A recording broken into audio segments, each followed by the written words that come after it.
देश के सबसे बड़े न्यूज नेटवर्क TV9 में आप सभी का स्वागत है। आप देख रहे हैं न्यूज टॉप 9। सबसे पहले बात कोरोना संकट की। 24 घंटे में 3,62,240 नए केस आए, जबकि 4,126 लोगों की महामारी की वजह से जान चली गई। किसने कहा कोरोना से जंग में नियमों का पालन जरूरी है, और कहा बेटी ने PPE किट पहनकर खुद अपने पिता के शव को पैक किया और अंतिम संस्कार करवाया। कोरोना से जुड़ी खबरें देखिए टॉप 9 कोरोना से जंग।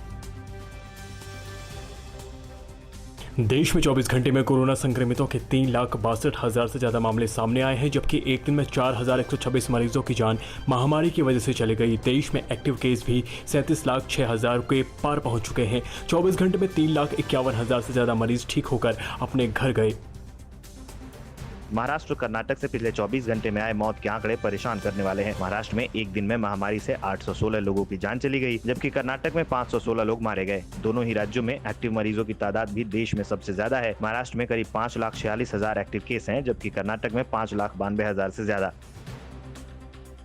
केरल देश के उन 3 राज्यों में शामिल है जहां कोरोना के नए मामले सबसे ज्यादा आ रहे हैं। इस वक्त एक्टिव केस के लिहाज से भी केरल महाराष्ट्र के बाद दूसरे नंबर पर है, लेकिन प्रदेश ने मौत की रफ्तार को काबू में रखा है। राज्य में पिछले 24 घंटे में 43,500 से ज्यादा केस आए हैं, जबकि इस दौरान 95 लोगों की महामारी से मौत हो गई। देश में कोरोना के बढ़ते मामलों और टीकाकरण की स्थिति को लेकर केंद्रीय स्वास्थ्य मंत्री डॉक्टर हर्षवर्धन ने 8 राज्यों के स्वास्थ्य मंत्रियों के साथ बैठक की, जिसमें टीकाकरण अभियान की समीक्षा की गई और इसे तेज करने के लिए कदम उठाने पर जोर दिया गया। बैठक में उत्तराखंड, हरियाणा, पंजाब, बिहार, झारखंड, उड़ीसा, जम्मू कश्मीर और तेलंगाना के स्वास्थ्य मंत्रियों के साथ वीडियो कॉन्फ्रेंसिंग के जरिए बैठक में शामिल रहे।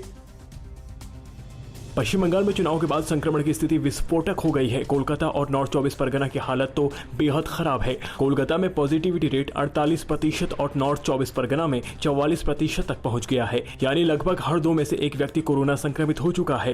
राज्य के दूसरे जिलों में भी संक्रमण की रफ्तार जोर पकड़ रही है।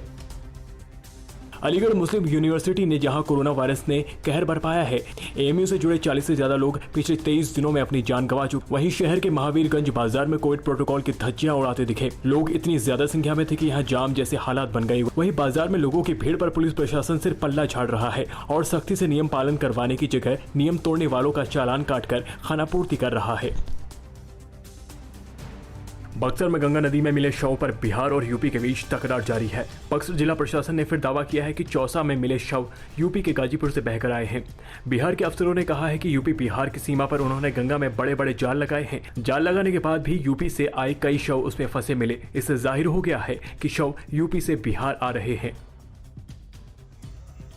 बिहार के बेतिया के गवर्नमेंट मेडिकल कॉलेज में शर्मसार करने वाला मामला सामने आया है, जहां 55 साल के फारूक जमा की मौत होने के 6 घंटे बाद भी अस्पताल ने परिजनों को शव नहीं सौंपा, जिसके बाद मृतक की बेटी ने खुद अपने पिता के शव को PPE किट में पैक किया और एम्बुलेंस से कब्रिस्तान ले गई।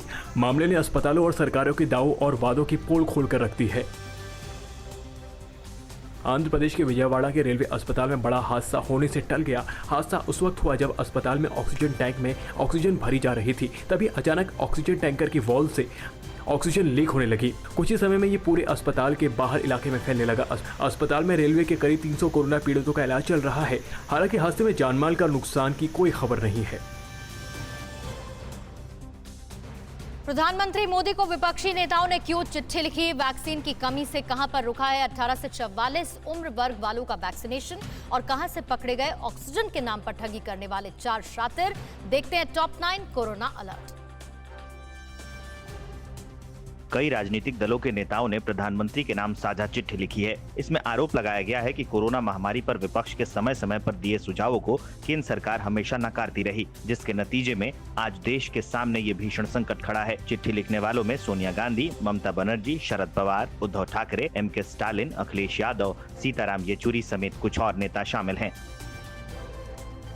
प्रधानमंत्री की लिखी गई विपक्ष की चिट्ठी में केंद्र सरकार के लिए कई सुझाव भी दिए गए हैं, जिनमें देसी और विदेशी स्रोतों से ज्यादा वैक्सीन खरीदने का सुझाव भी शामिल है। सेंट्रल विस्टा प्रोग्राम को रोककर वैक्सीन के लिए 35,000 करोड़ रुपए देने की मांग भी विपक्षी नेताओं ने की है। साथ ही कहा है कि जिन लोगों ने महामारी के कारण नौकरी गंवाई है, उन्हें 6,000 प्रति महीने दिए जाएं।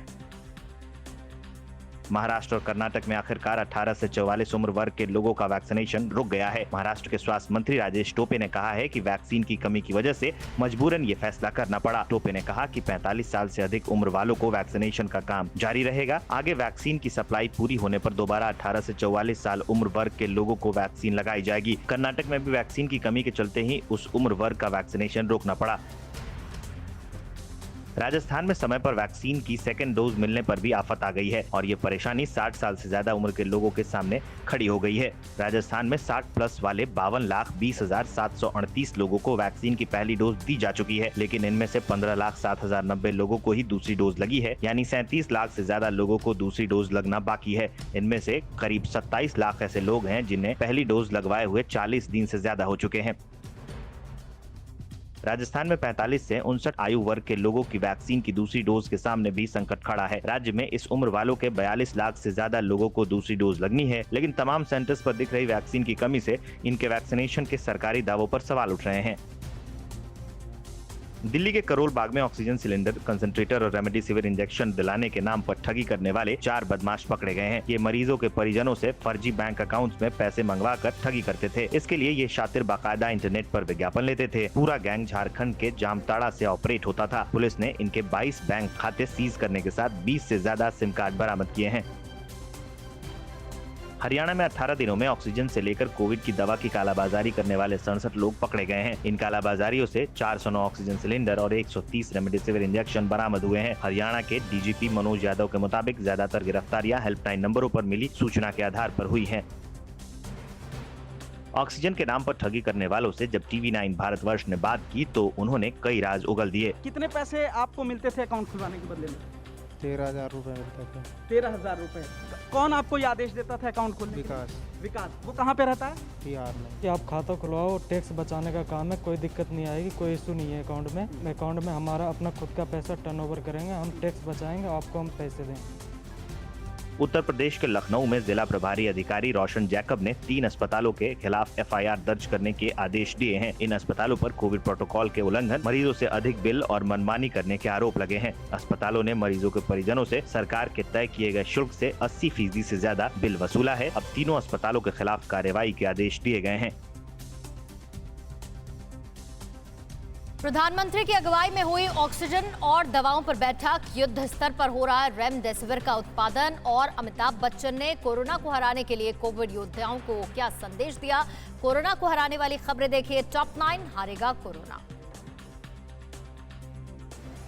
प्रधानमंत्री नरेंद्र मोदी ने ऑक्सीजन और दवाइयों की सप्लाई पर एक उच्च स्तरीय बैठक की। मीटिंग में प्रधानमंत्री को बताया गया कि संबंधित विभाग कोरोना के साथ साथ म्यूकोरमाइकोसिस की दवाओं की उपलब्धता पर नजदीकी नजर रख रहा है। इसके लिए दवा उत्पादकों से लगातार संपर्क रखा जा रहा है और उनकी जरूरतों के बारे में भी पूछा जा रहा है।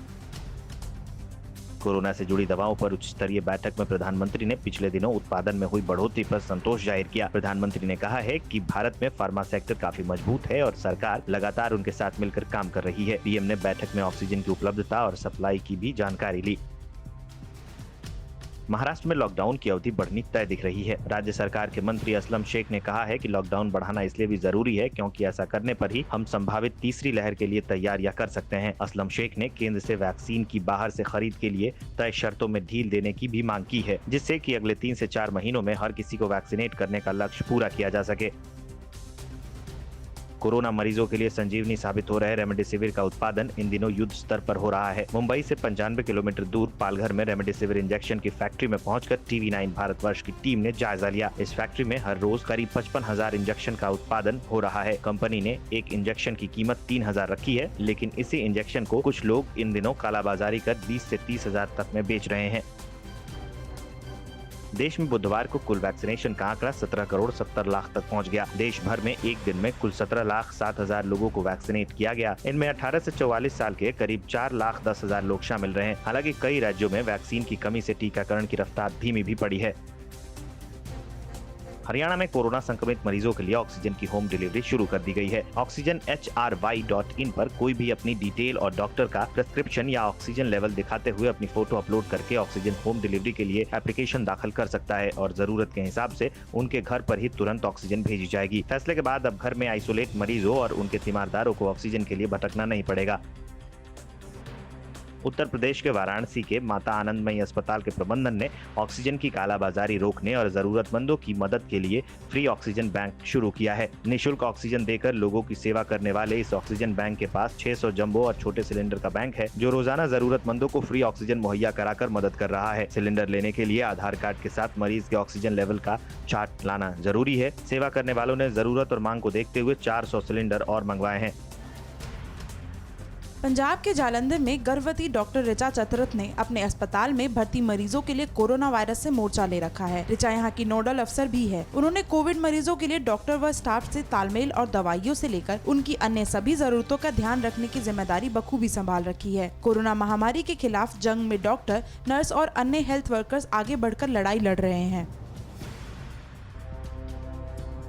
धनुष उठा प्रहार कर तो सबसे पहला बार अग्नि सी धधक धधक, हिरण सी सजग सजग, सिंह सी दहाड़ कर, शंख सी प्रकार कर, रुके न तू थके न तू, झुके न तू थमे न तू, सदा चले थके न तू, रुके न तू झुके न तू। अमिताभ बच्चन ने गलती सुधारने के लिए सोशल मीडिया का सहारा लिया। उन्होंने गीतकार प्रसून जोशी को उनकी कविता का श्रेय दिया और इसे कोविड-19 वॉरियर को प्रोत्साहित करने वाला बताया। इससे पहले अमिताभ ने इसे अपने बाबूजी की पंक्तियां करार दिया था।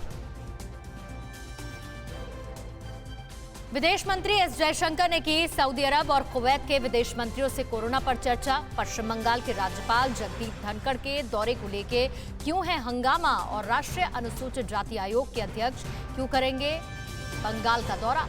देश से जुड़ी अहम खबरें देखिए टॉप 9 राष्ट्र।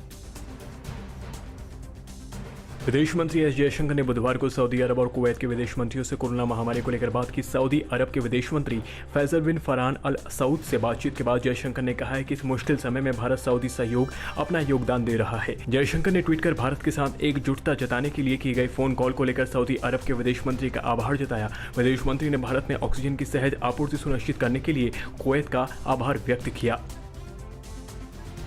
उत्तर प्रदेश के उन्नाव में सामुदायिक और प्राथमिक स्वास्थ्य केंद्रों के प्रभारियों ने सामूहिक इस्तीफा दे दिया है। 11 सीएससी और 5 पीएससी के प्रभारियों ने डिप्टी सीएमओ तन्मय कक्कड़ को अपना इस्तीफा सौंपा। सभी नाराज प्रभारियों ने अफसरों पर गलत व्यवहार करने का आरोप लगाया। डॉक्टरों ने आरोप लगाया कि उन्हें कोरोना काल में संकट से निपटने और अपने बचाव के लिए कोई संसाधन नहीं मिले।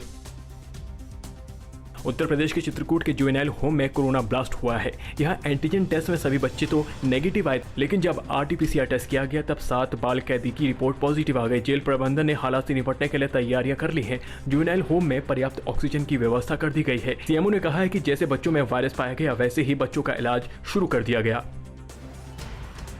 पश्चिम बंगाल के राज्यपाल जगदीप धनखड़ कूच बिहार में हिंसा प्रभावित इलाकों के दौरे पर कल असम के कैंपों का भी दौरा करेंगे। राज्यपाल असम के रणपगली और श्रीरामपुर शिविरों का दौरा करेंगे और हिंसा प्रभावित लोगों से मुलाकात करेंगे। चुनाव बाद हुई हिंसा के कारण पश्चिम बंगाल के कुछ लोगों ने सुरक्षा के लिए यहाँ शरण ली थी।